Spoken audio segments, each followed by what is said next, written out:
BJP का vote किया है, ना कभी बीजेपी से मान सम्मान मिला, न कभी कुछ मिला हम लोग को, न उम्मीद जताते हैं कि कभी कुछ मिलेगा। और आज देखिए, आज हमारे जो भी विधायक से सांसद है, हम लोग को कहीं कहीं आस्था नहीं है। न विधायक के पास आस्था है, न तो हम लोग को सांसद के पास आस्था है। कुछ भी लेके जाइए मुद्दा तो फेवर, अपना जाति फेवर करेगा। हम लोग को कभी वैश्य समाज को कुछ भी नहीं देगा, न दिया है। किसको जिता रहे हैं यहाँ पर? किसका हवा चल रही है? हवा नहीं, आंधी चल रही है सुरेंद्र मोदी साहब का। अच्छा, ऐसा वो तो भाजपा में थे कभी? भाजपा में वो थे, हम लोग नहीं ना थे उनका समर्थक, हम लोग कट्टर समर्थक हैं। वो भाजपा में थे तब भी करते थे, अभी क्या कर रहे हैं वो? अभी वो निर्दलीय चुनाव लड़ रहे हैं। कि यदि पार्टी कोई निर्णय करने में गलती करती है तो कार्यकर्ता और मतदाता स्वतंत्र है उस निर्णय को बदलने में। देखिए, आपके पास दो विकल्प है सत्ता में जाने का। पहला विकल्प है, तो आप विकास के माध्यम से जाओ, क्षेत्र का विकास करो, लोगों का डेवलपमेंट आए, लोग शिक्षित हों, स्वास्थ्य की बढ़िया सुविधा हो। ये सारा जो मूलभूत आवश्यकता है, सड़क, शिक्षा, बिजली, पानी, इन चीज़ों में डेवलपमेंट ला करके आप उनके बीच जा सकते हो। दूसरा तरीका है, जो शॉर्टकट तरीका है, वो है आप धार्मिक राजनीति करो, धर्म के नाम पर लोगों को गुमराह करो और राजनीति में आओ। तो ये जो चाचा भतीजा इन लोगों ने जो जागीर समझ लिया है, वो जाते हैं अंदर में बैठते हैं, जो बंजेटी पावर प्लांट के जो ऑफिसर्स हैं उनसे बैठ के उनकी गुफ्तगू होती है, मीटिंग होती है, फिर हिसाब किताब होता है, उनको उनका बैग पहुंचा दिया जाता है। क्षेत्र की जनता मर रही है, समझिए क्षेत्र की जनता।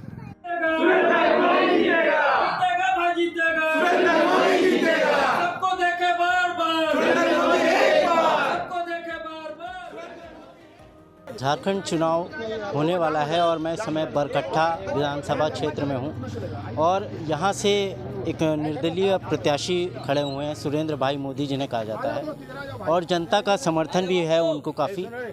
ये वो नेता हैं जिन्होंने एक लंबे समय तक भाजपा में अपनी सेवा दी, भाजपा के लिए कार्य किया, लेकिन अंतिम समय में भाजपा ने इन्हें टिकट ना देकर किसी अन्य को टिकट दे दिया। हम उनसे बातचीत करेंगे। सुरेंद्र जी, आपका हमारे चैनल पर स्वागत है। सबसे पहले तो मैं ये जानना चाहूँगा कि आप एक वरिष्ठ भाजपा नेता थे, आपने कितने समय तक भाजपा में अपनी सेवा दी या लोगों के लिए काम किया?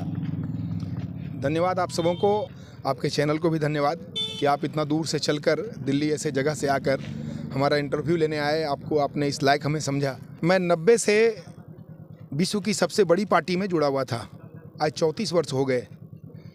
संघ के भी विभिन्न दायित्वों में रहा हूँ और उस दल के भी विभिन्न दायित्वों में रहा हूँ। आपने बोला कि भाई हम वरिष्ठ नेता हैं, अब वरिष्ठ का पैमाना क्या है आज के तारीख में उस दल में मैं नहीं कह सकता हूँ, लेकिन अपनी सेवा, अपना जो समर्पण था, अपना जो काम था, मैंने निष्ठा भाव से किया और ये सबों के सामने है। तो मैं अब चूँकि भाई जो निर्णय आया पार्टी का, वो लोगों को पसंद नहीं आया। लोगों ने कहा कि भाई जिस आदमी ने ठगने और छलने का काम किया है, हम लोग उसके साथ नहीं जाएंगे, और उन्होंने गलत भी किया है पूरे विधानसभा में। यहाँ के क्षेत्र की अगर विकास की बात करें, आप इतने लंबे समय तक भाजपा में थे, तो क्या उस समय चीज़ें आपको नहीं समझ आई थी कि लोगों की मदद चाहिए, ये यहाँ से शीर्ष नेतृत्व तक चीज़ें पहुँचाई जाएँ और यहाँ के लोगों को थोड़ा सा रिलीफ मिले, उन्हें सहायता मिले? देखिए, मैं जिस दल में था, दल की अपनी एक विचारधारा होती है, मैं उस विचारधारा से जुड़ा था।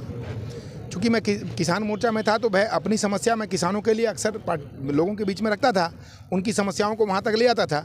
जब आप कोई संवैधानिक पद पे नहीं रहते हो तो आप सीधा सीधा किसी को लाभ नहीं पहुँचा सकते हो या कोई भाई विकास की बात आप नहीं कर सकते हो, लेकिन मेरे माध्यम से जितना हो पाया मैंने किया। अगर आप देखेंगे तो 2014 के बाद से विचारधारा में काफ़ी गिरावट आ गया है। ये मैं नहीं कहूँगा, सारे लोग कहेंगे ये गिरावट आया है, और इस बात से हम लोग भी बहुत आहत थे। आप देख लिए, हमारी मंत्री हैं वो, हमारे यहाँ 5 साल से हॉस्पिटल बन रहा है, विगत 5 वर्षों में आज तक वो हॉस्पिटल बनकर कंप्लीट नहीं हुआ है।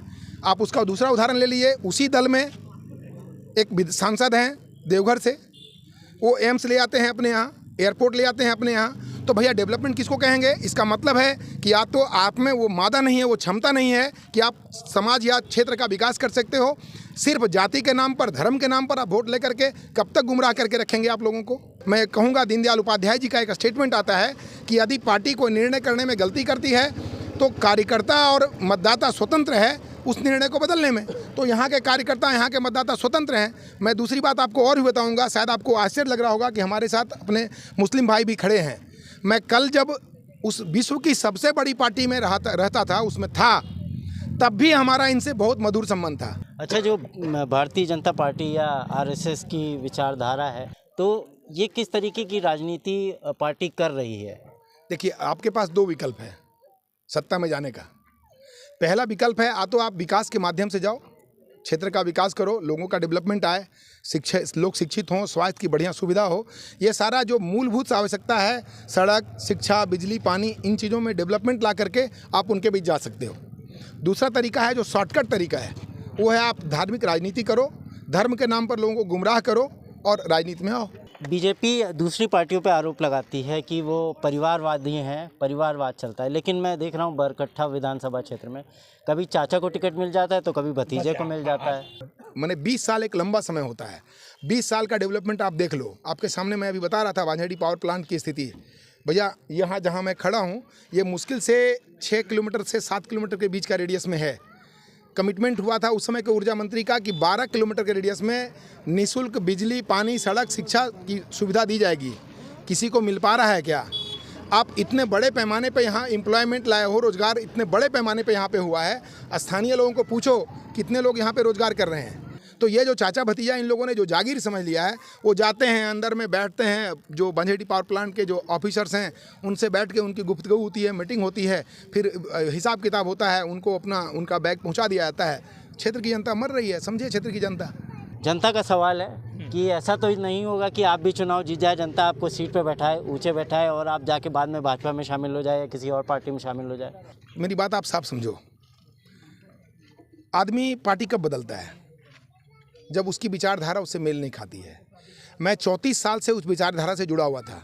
जब उस विचारधारा में भटकाव आने लगा तो हमको उस समय से ही इन बातों पे चिंता होने लगी कि ये लोग विकास के मुद्दे से हट करके सिर्फ धार्मिक विषयों को ला करके सामने चुनाव में जाना चाह रहे हैं। आप अभी वर्तमान में देख लो ना भाई, आपका जो चुनाव हुआ लोकसभा का, आपके हमारे प्रधानमंत्री महोदय ने क्या कहा कि मैं MP हूँ, मैं PM हूँ।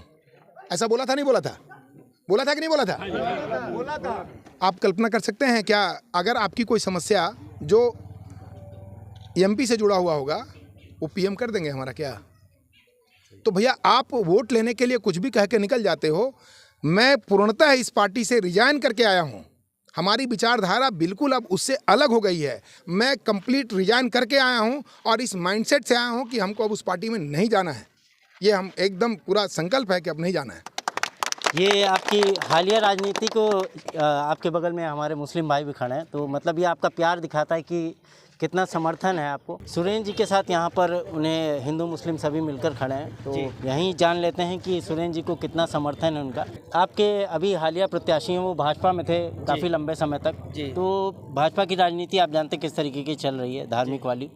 तो कभी सुरेंद्र जी का बर्ताव ऐसा रहा हो कि वो हिंदू मुस्लिम कर रहे हों या ऐसा कुछ? ये है कि इनका नाम सुनते हैं जयनगर के अंदर में, हम ये देखे हैं कि विधायक जी के पास जाते हैं तो ये काम के लिए तुरंत ही हाँ कहते हैं। और कोई आदमी का भी आप थोड़ा देर, 1 घंटा के बाद, 2 घंटा के बाद, आप जो बता रहे थे कि अमित यादव या जानकी यादव, हमको ये कहना है कि हमारा जयनगर का विधायक जो मतलब यहाँ से उठ के और आए हैं, और वो रहने वाले कहाँ का है? बरकट्ठा का। हमको इनको जिताना है मिलके।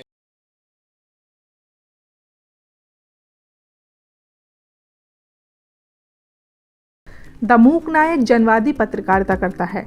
यह संविधान, लोकतंत्र और सामाजिक न्याय पर चलने वाला चैनल है।